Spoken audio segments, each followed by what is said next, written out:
Patuloy ang pagdagsa ng mga magpaparehistro sa tanggapan ng COMELEC sa Batangas City. Samantala, isinasagawa na rin ang satellite voter registration ng COMELEC sa iba't ibang barangay sa Lipa City. Narito ang report ni Denise Abante.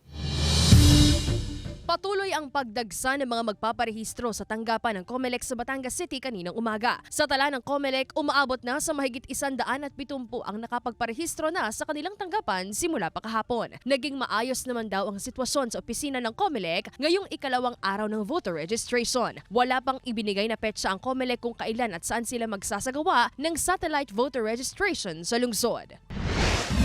Samantala sa Lipa City, umarangkada na ang satellite voter registration sa bawat barangay sa lungsod. Ngayong araw ang scheduled voter registration sa Barangay Sabang kung saan inaasahan umano ng Lipa City COMELEC ang nasa 600 residente na magpaparehistro. Ang estudyanteng si Bernadette naglaan daw talaga ng oras para makapagparehistro. Batid kasi niya ang kaakibat na responsibilidad sa pagpaparehistro, gayon din sa pagboto. It's our right po as a civilian and we have to be responsible rin po.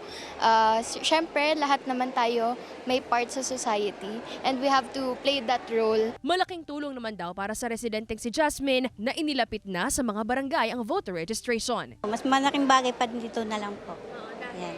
Ay malapit na, hindi ka pa aksayado sa pamasahe. Ipamasahe mo, siya imerenda mo na lang siya dito habang pumipila ka. Bukas nakatakda ang satellite voter registration sa Barangay Balintawak simula alas 8 ng umaga hanggang alas 5 ng hapon. Maaari rin puntahan ang official Facebook page ng Lipa City COMELEC para malaman ang schedule nila para sa satellite voter registration. Kasama si J. R. Manjares, Denise Abante, Balitang Southern, Tagalog.